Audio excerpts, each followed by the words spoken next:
Como iba diciendo, le informo a esta Asamblea que tenemos el registro de senadoras y senadores para referirse a temas diversos por un tiempo de 2 minutos cada uno. En consecuencia, tiene el uso de la palabra la senadora Anabel Ábalos Zempoalteca, del Grupo Parlamentario del Partido Revolucionario Institucional. Tiene la palabra, senadora, hasta por 2 minutos. Gracias, presidenta. Adelante. Quiero exponer el día de hoy un grave problema en Tlaxcala. En un reportaje de Imagen Televisión, en un inmueble asegurado, apareció una narconómina con casi un monto de 1 millón de pesos destinados a elementos policiales estatales de Tlaxcala. Se detallan pagos para comandantes, 38 elementos y gastos de gasolina.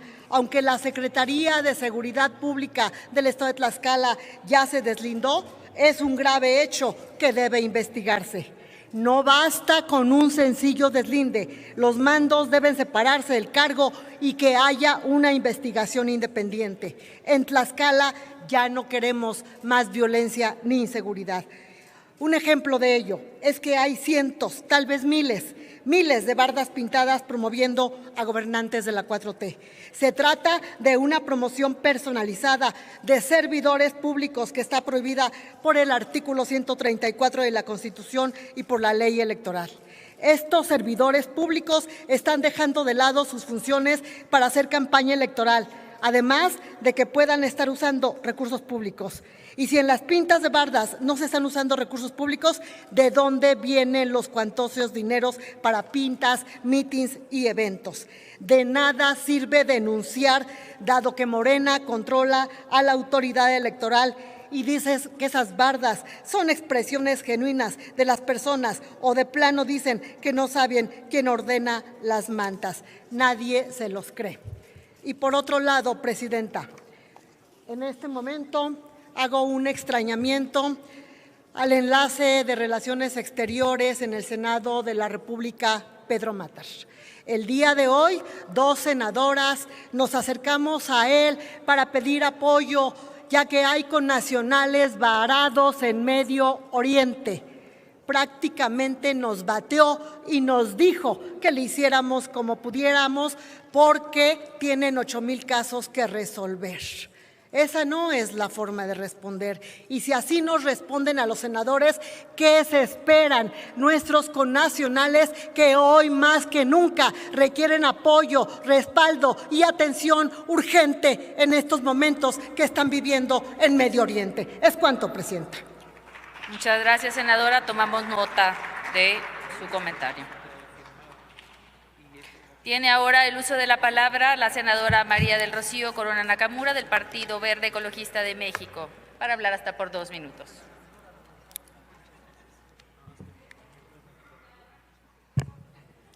Con su venia, presidenta. Adelante, senadora. Nuestras viviendas en México representan seguridad, estabilidad económica, patrimonio, identidad y comunidad.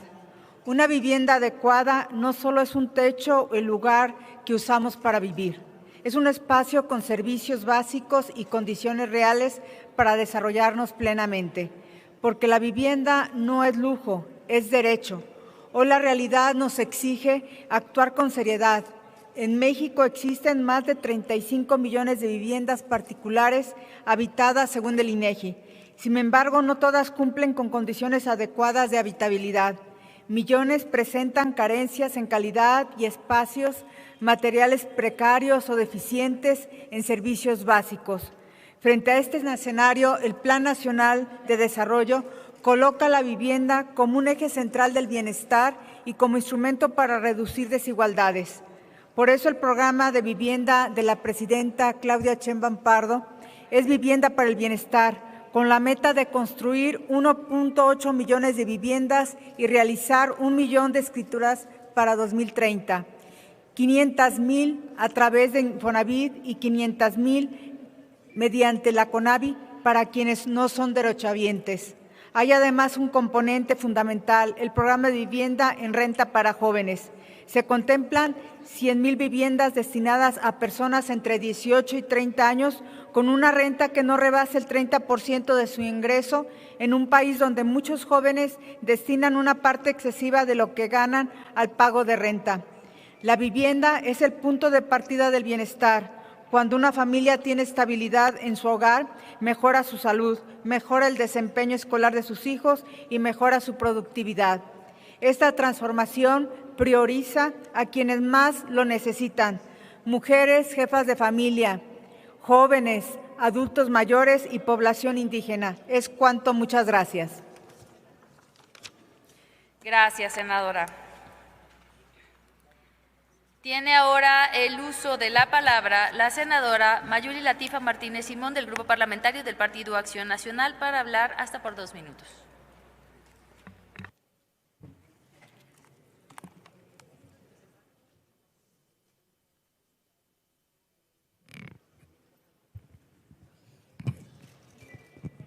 Gracias, muy buenas tardes. Hoy hago uso de la voz porque hay un tema muy importante sobre lo que hemos ido mencionando a lo largo de varios años aquí en el Senado de la República.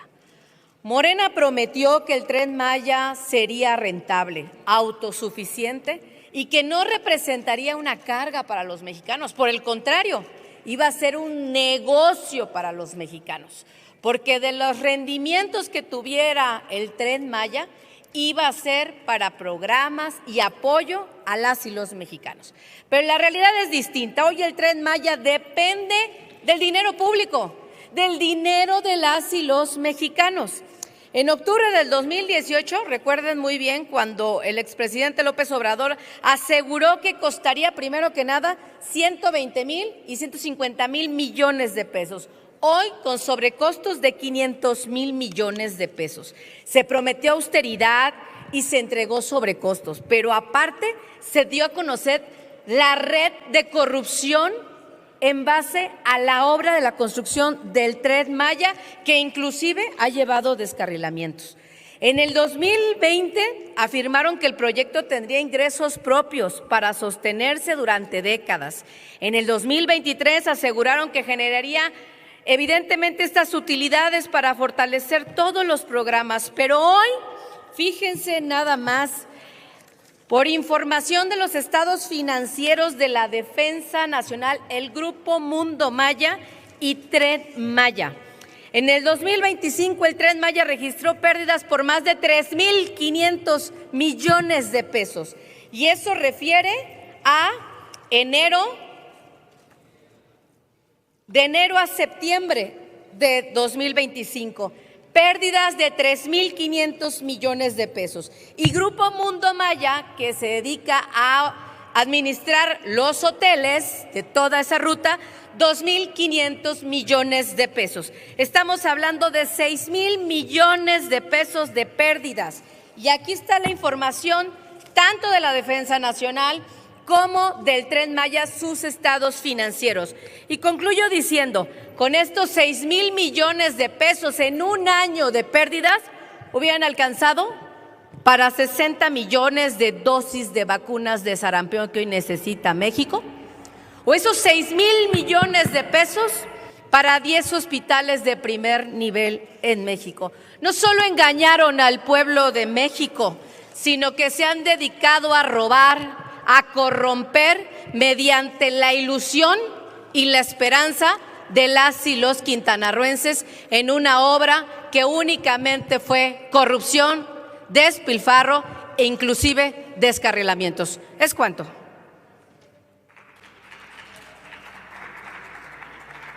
Gracias. Tiene ahora el uso de la palabra la senadora Beatriz Silvia Robles Gutiérrez, del Grupo Parlamentario de Morena, para hacer uso de la tribuna hasta por 2 minutos.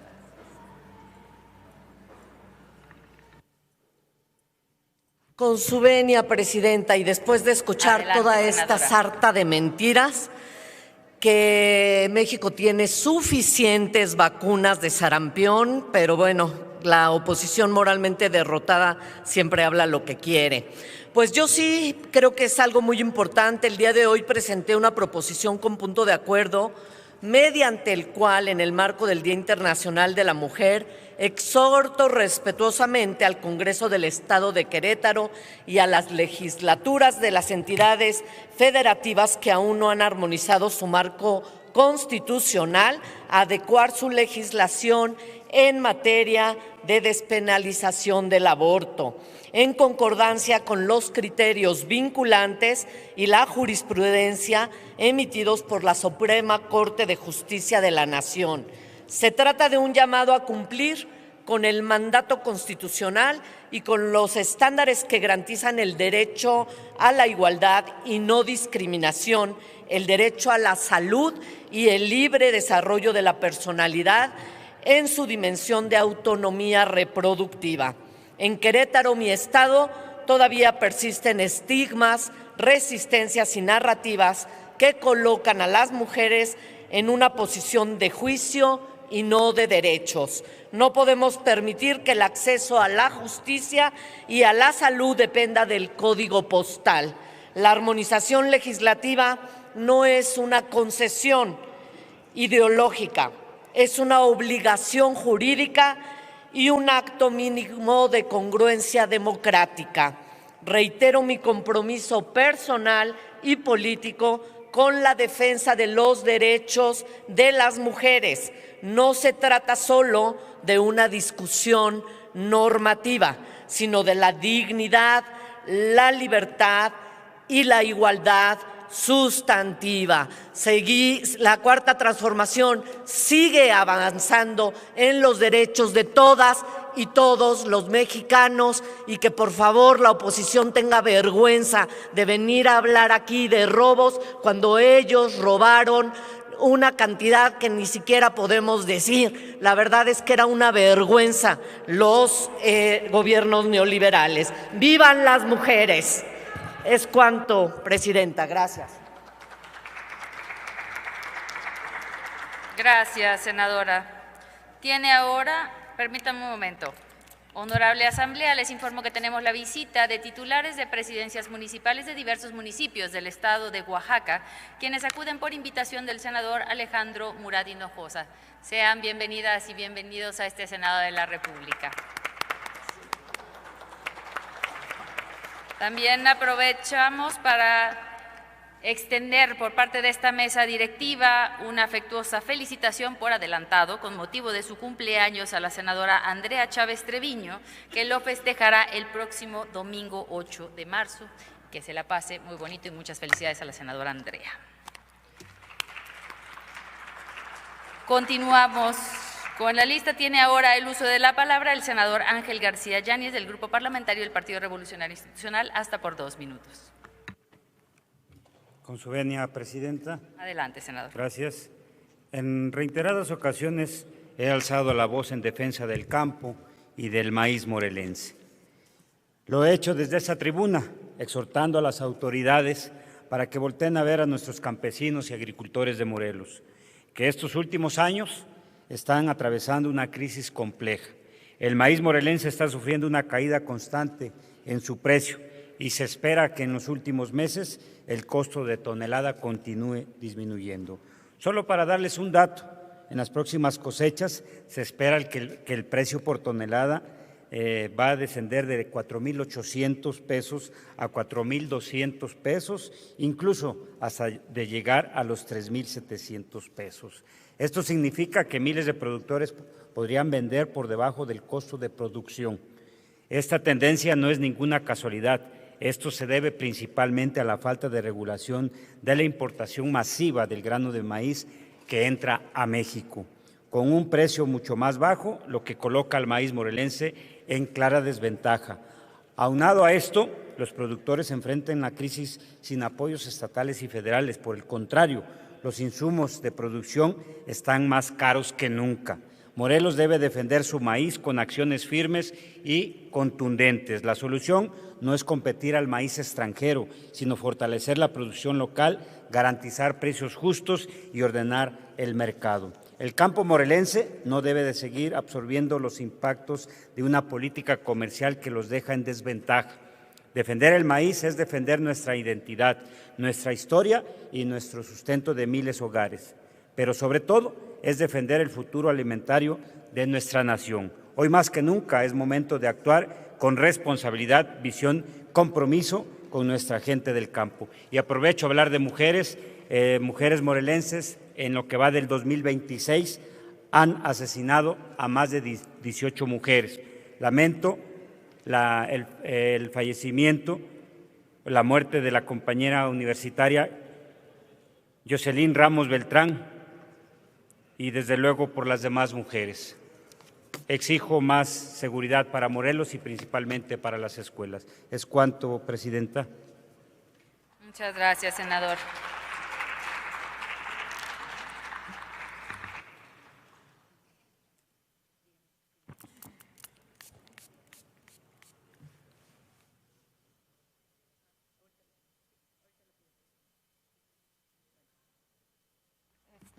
Tiene ahora el uso de la palabra el senador José Máximo García López, del Grupo Parlamentario del Partido Acción Nacional.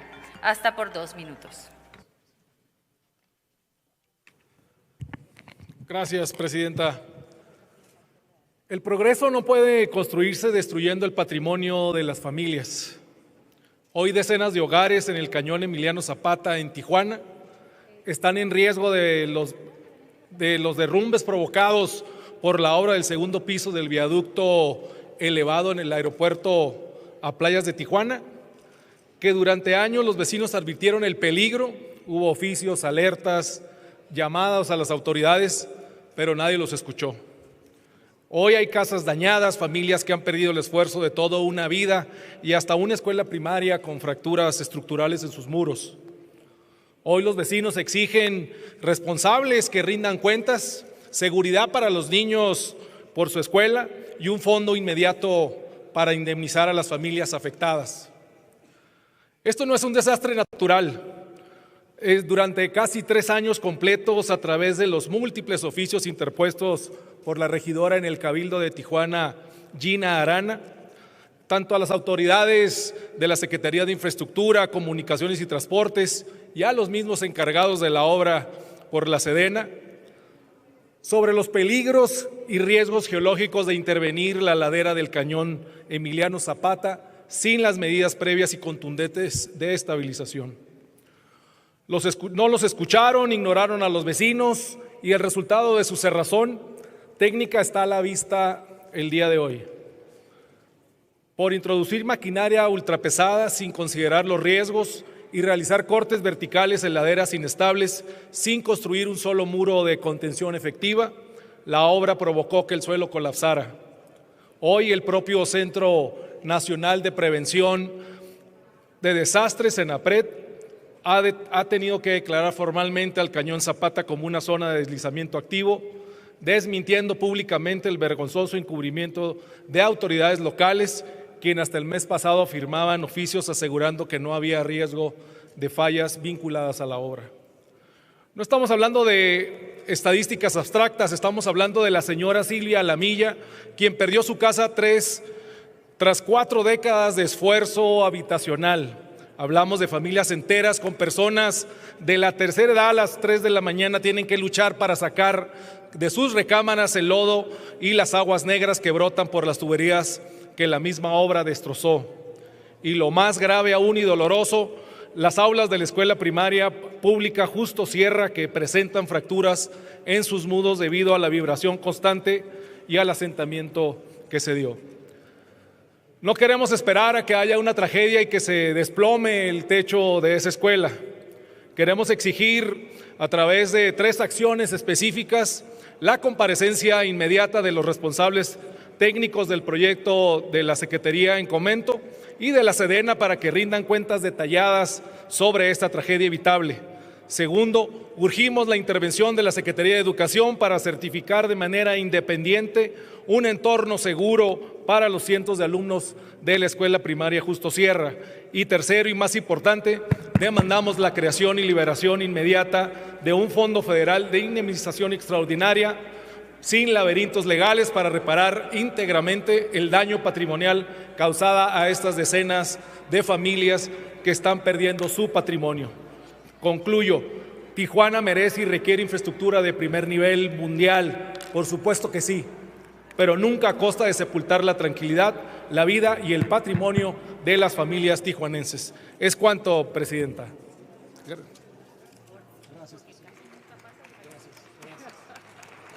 Gracias, senador. Tiene ahora el uso de la palabra la senadora Paloma Sánchez Ramos, del Grupo Parlamentario del Partido Revolucionario Institucional, para hacer uso de la tribuna hasta por 2 minutos.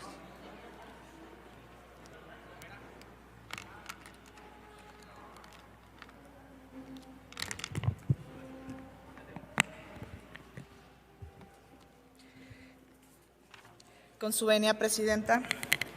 Sinaloa es hoy el estado más peligroso para las mujeres en México. Desde que comenzó la narcoguerra se acumulan 157 mujeres asesinadas, 506 víctimas de violación, más de 6,000 víctimas de violencia familiar y 3,300 lesionadas. En los últimos 18 meses se ha hablado de la narcoguerra en Sinaloa como si solo fuera un conflicto entre hombres que se matan entre ellos por la disputa de territorios y poder, una facción del cártel contra otra, el Estado contra el crimen organizado.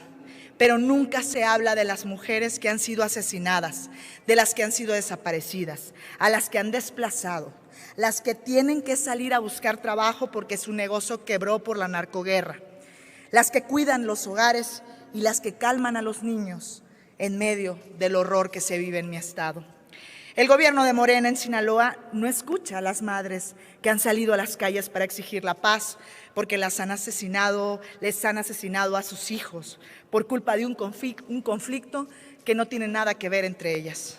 Las autoridades no las han escuchado. No les hacen caso a las madres buscadoras que luchan para que un gobierno insensible decida ponerse a trabajar para encontrar a sus hijos. Un gobierno que no es capaz de protegerlas como a Rubí Patricia, asesinada en Mazatlán el fin de semana pasado, mientras el gobierno de seguridad y la presidenta presumían que los homicidios iban a la baja del Estado.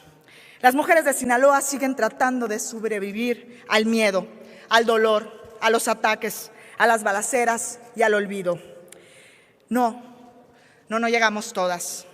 No llegaron las del Culiacán, que es la ciudad más peligrosa para ser mujer. Volteemos a ver a las que siguen siendo víctimas de violencia y piden nuestra ayuda. Luchemos por las mujeres de Sinaloa. Es cuanto, Presidenta. Gracias, senadora. Tiene ahora el uso de la palabra la senadora Juanita Guerra Mena, del Grupo Parlamentario del Partido Verde Ecologista de México, hasta por 2 minutos.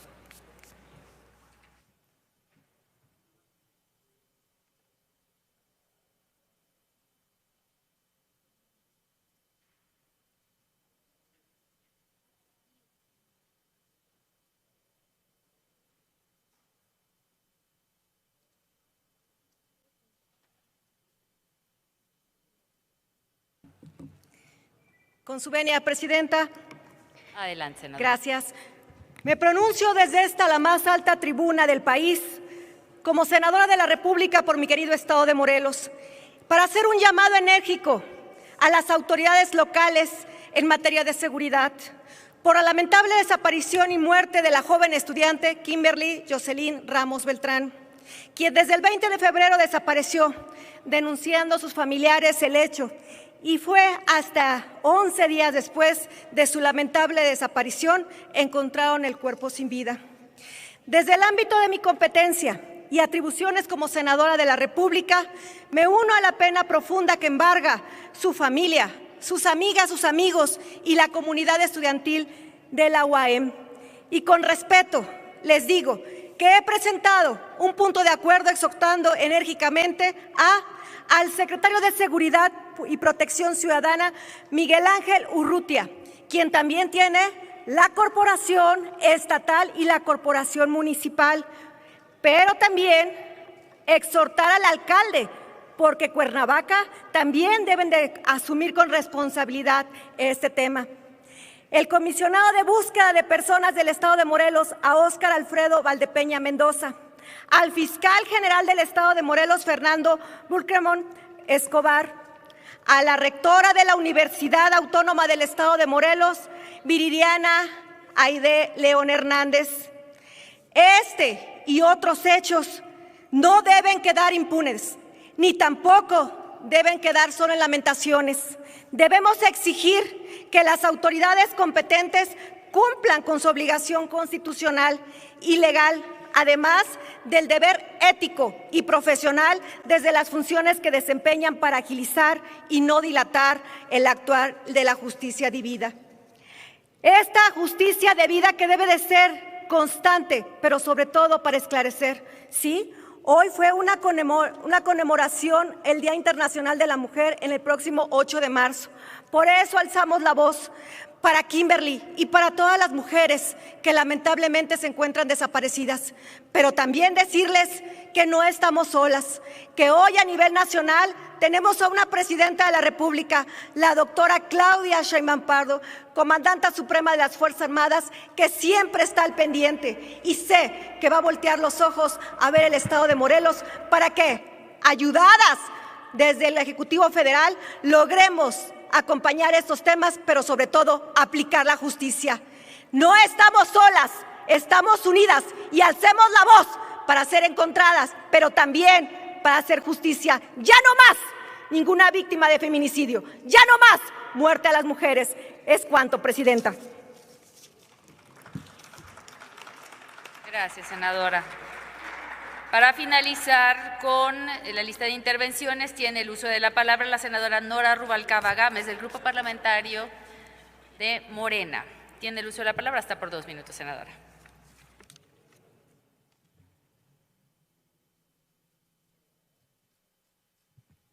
Con su permiso, Presidenta. Adelante.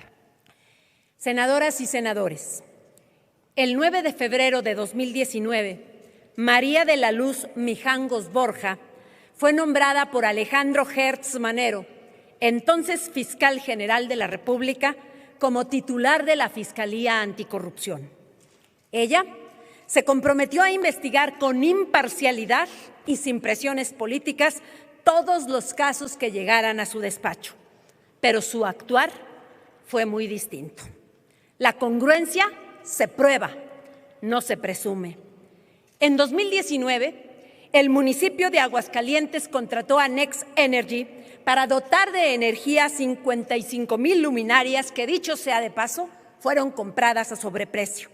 En 2020, modifican el contrato que debió ser rescindido por incumplimiento y ahora se extiende la obligación para dotar de energía al municipio para la extracción de agua de los pozos del municipio mediante un parque fotovoltaico que jamás se construyó, pero sí endeudó al municipio de Aguascalientes por más de 28,000 millones de pesos a pagar en 30 años.